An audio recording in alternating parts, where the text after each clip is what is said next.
نحمدہ ونصلی علی رسولہ الکریم، اما بعد۔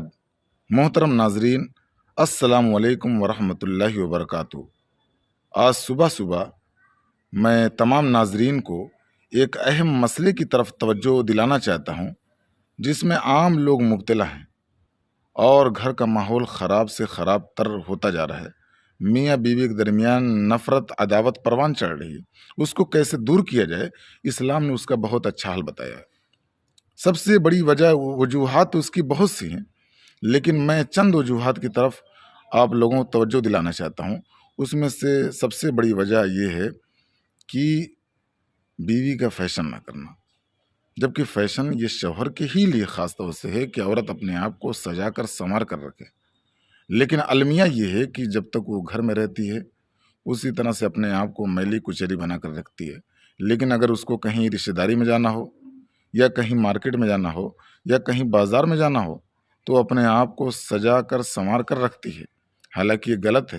فیشن اگر آپ کو کرنا ہے تو اپنے شوہر کے لیے کریں، تاکہ وہ آپ کی طرف متوجہ ہو سکے اور آپ کے اوپر محبت بھری نگاہ ڈال سکے، لیکن ہم اس کی طرف متوجہ نہیں ہوتے ہیں، جس کی وجہ یہ ہے کہ آپس میں نفرت، عداوت پروان چڑھتی ہے۔ اسی طرح سے مرد کے لیے بھی ہے کہ مرد جب باہر جاتا ہے تو اچھے سے اچھا جوتا پہنتا ہے، کپڑا پہنتا ہے، لیکن گھر میں جب وہ آتا ہے تو پھٹی بنڈی پہنتا ہے، پھٹی لنگی پہنتا ہے، جو سب سے بوسیدہ اور سب سے خراب کپڑا ہو وہ پہنتا ہے۔ حالانکہ اس طرح سے نہیں کرنا چاہیے۔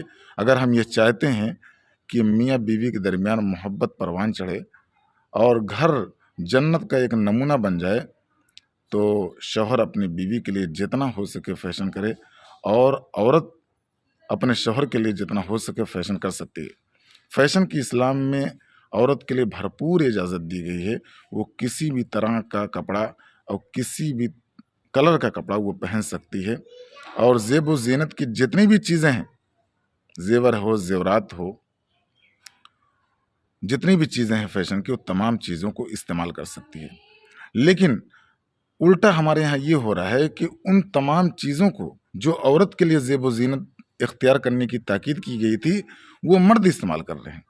آج مرد جو ہے سونے کی انگوٹھی پہن رہے ہیں، حالانکہ مرد کے لیے سونے کی انگوٹھی پہننا بالکل بھی حرام ہے۔ کسی کی شادی ہو رہی ہے، وہ بارات لے کر گیا اور اس کے بعد وہاں اس کے ہاتھوں میں لوگ سونے کی انگوٹھی پہننا دیتے ہیں، اور وہ بہت شان و شوکت سے انگوٹھی پہن کر گھوم رہا ہے، حالانکہ یہ بہت غلط ہے۔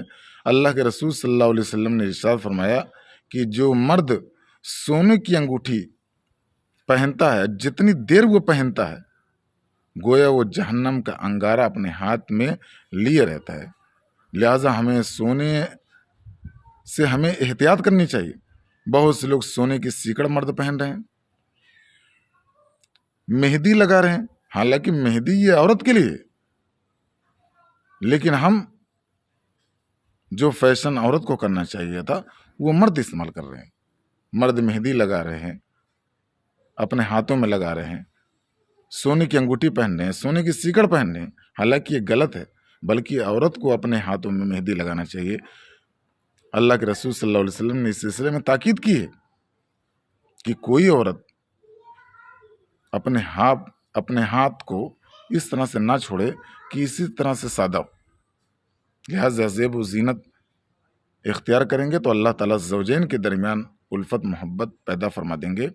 آج سب سے بڑی وجہ یہ ہے کہ ہم ان چھوٹی چھوٹی باتوں پر غور نہیں کرتے ہیں، جس کی وجہ سے گھر جہنم بن جاتا ہے اور آپس میں نفرت، عداوت اتنی زیادہ پروان چڑھتی ہے کہ طلاق تک کی نوبت آ جاتی ہے۔ اللہ تبارک و تعالیٰ ہمیں اور آپ کو زوجین کے درمیان الفت، محبت پیدا کرنے والا بنائے، اور لوگوں کے زوجین کے درمیان، میاں بیوی کے درمیان ایک دوسرے سے کیا وہ چیز پسند ہے، میاں کو کیا پسند ہے، بیوی کو کیا پسند ہے، ایک دوسرے کی پسند کا لحاظ کرتے ہوئے ہمیں ان فیشن کو اختیار کرنا چاہیے، لیکن یاد رہے کہ یہ شریعت کے دائرے میں ہو۔